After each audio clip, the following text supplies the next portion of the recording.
Hey guys, Sally Stitches, and I am here with my May wrap-up video.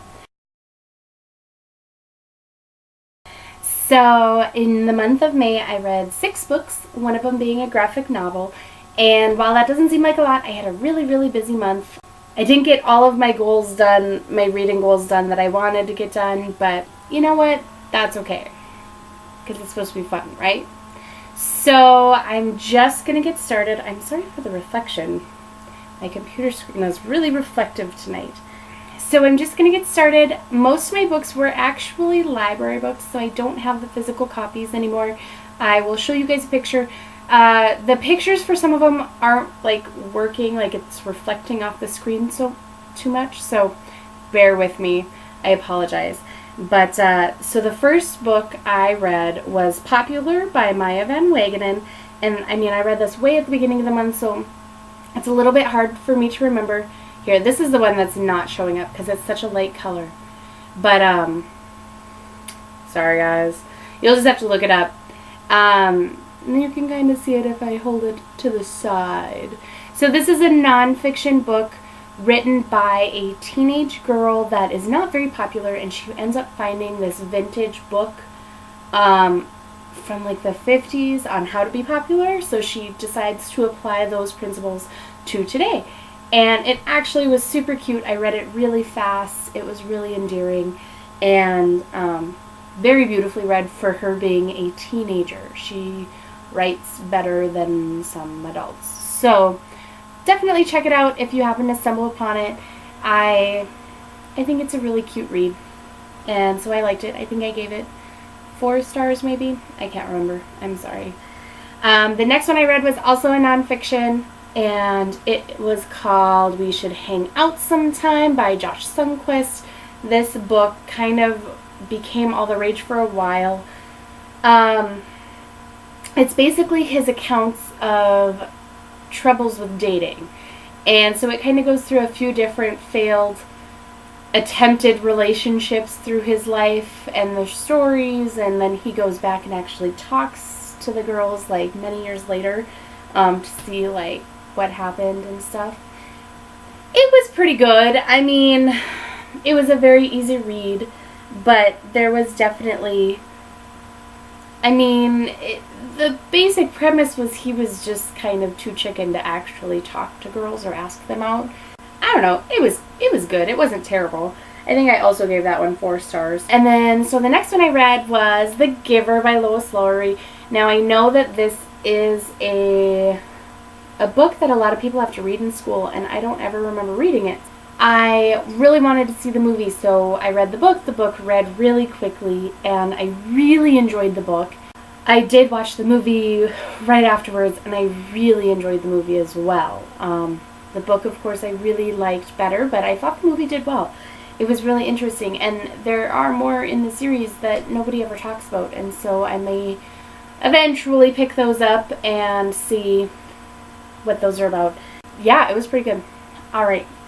The next one I read the graphic novel Mouse, the first one, and this is by Art Spiegelman, and this is a graphic novel that is based on events that happened during the Holocaust. It was really good. Really good. I have the second one somewhere that's on my to-be-read list for June, so check out that video next. Yeah, it's a really good series. I recommend anybody reading it.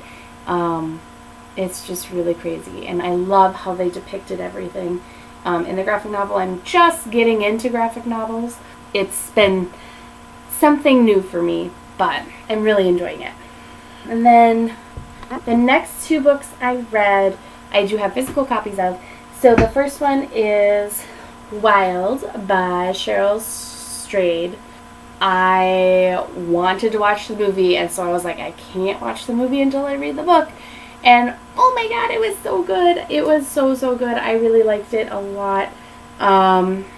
It made me cry. It made me laugh. The movie was fantastic. Reese Witherspoon blew my mind. Really blew my mind. Such a good book. It was very endearing. And, but I just really like these kind of I don't want to call it a coming of age story, but I guess it kind of is.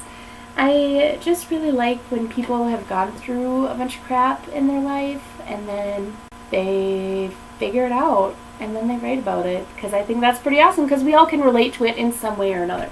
So, if you have not read this book yet this year, what are you waiting for? Everyone else has. And the next one I read was for my book club, and it was Room by Emma Donoghue.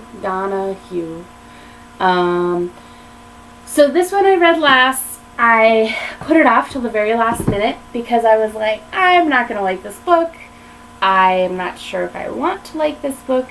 The whole thing takes place in the language of a 5-year-old. The 5-year-old is telling the story, and he basically was born and raised in captivity. His mother was kidnapped when she was 19, and then a few years later she gave birth to him while she was held captive by the guy that took her. He was raping her. It started out really difficult to read because it's like a 5-year-old is telling the story, and so the language is just weird, the way that he refers to things is just weird, and it's hard to kind of grasp it. But for a while I didn't know if they changed the dialogue or if I just got used to it, because then once the first section was done, it was like smooth sailing. I really was able to read it no problem. The other issue I had with it was there's no chapters. I know that sounds like a very petty thing to be upset about, but I really like chapters because I don't like to stop in the middle of a chapter. I know that sounds crazy, but there's 5 sections throughout the entire book and no chapters in between that. So each section is like 50 to 100 pages long. I mean, I can see why they did that, but I wasn't a fan at first. But I read it in a few days. I really enjoyed it. I was glad I read it. I probably will never read it again because it was somewhat disturbing. I mean, just to know that this kind of stuff actually does happen in the real world, and that kind of stuff. But it was good. I would say everyone should read it once in their life and then read it again if you like it, but I'm good. I think I gave it 4 stars just because there was a few things I was just kind of like, that's okay. But I didn't love it, but I definitely didn't hate it. So that's my list, guys. There wasn't really a whole lot of awesomeness, but I'm hoping next month will be better. I was just really busy during the month of May, so I'm hoping I can kick it into high gear in June and get some reading done. Alright, well, let me know what you guys all think, and I will see you all next month. Okay, bye!